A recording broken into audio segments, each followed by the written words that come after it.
കറുത്ത ആകാശത്ത് മിന്നലിൻ്റെ വെട്ടം, ഇടിമുഴക്കവും കേട്ടു. മഴ തകർത്തു പെയ്തു. മുറ്റത്ത് കിടന്ന തകരപ്പാട്ടയിൽ മഴത്തുള്ളി ടക് ടക് ശബ്ദത്തോടെ ഓരോ തുള്ളികൾ വീഴ്ത്തിക്കൊണ്ടിരുന്നു.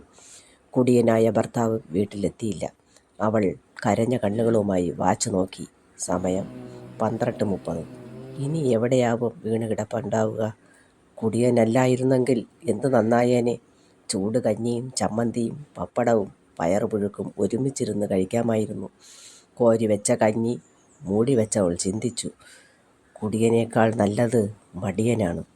മടിയനാണെങ്കിൽ മുടിഞ്ഞു പോവില്ലേ? വിവാഹമേ വേണ്ടായിരുന്നു.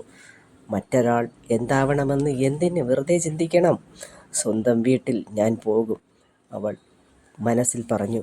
തുടർന്ന് പഠിച്ച് ഞാനൊരു ജോലി നേടും. കാത്തിരിപ്പ് ഇനി ആർക്കു വേണ്ടിയും വേണ്ട.